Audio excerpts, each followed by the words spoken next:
ভোলায় বিএনপি ও বিজেপির পাল্টাপাল্টি কর্মসূচিকে ঘিরে দুপক্ষের মধ্যে ধাওয়া পাল্টা হয়েছে। অন্তত 50 জন এতে করে আহত হয়েছেন। দুপুরে শহরের নতুন বাজার এলাকায় এই ঘটনা ঘটে। পুলিশ ও স্থানীয়রা জানায়, সকাল থেকে জেলা ও বিএনপি এবং বিজেপির কার্যালয়ের সামনে নিজ নিজ দলের কর্মসূচি চলছিল। পরে বিজেপি ও তাদের অঙ্গ সংগঠনের নেতাকর্মীরা নতুন বাজারে দলীয় কার্যালয়ের সামনে থেকে মিছিল বের করে বিভিন্ন সড়ক প্রদক্ষিণ করে একই স্থানে গিয়ে মিছিলটি শেষ হয়।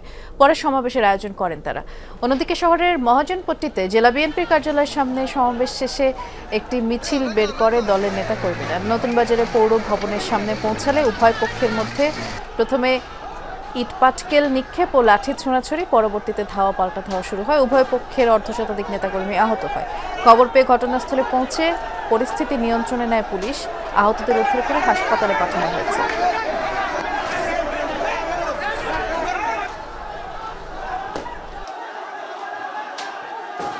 মুখোমুখির এক পর্যায়ে আমাদের নেতৃবৃন্দ বলেছে, তোমরা একটু দাঁড়াও, আমরা ব্যাক করি, তারপর তোমরা যে কে বা কারা ডিল সরে, এই ডিলকে কেন্দ্র করে এই গন্ডগোলটা উৎপত্তি সৃষ্টি হয়। বিএনপির একটি গ্রুপ আমাদের দীর্ঘদিনের ঐক্য বিনষ্ট করার জন্য, পার্থ ভাই এবং তারেক ভাইয়ের ভিতর যে ঐক্য এবং বিএনপি বিজেপির যে ঐক্য, সেই ঐক্য বিনষ্টের জন্যই আজকে হঠকারীমূলক হামলা চালিয়েছে বলে আমরা বিশ্বাস করি।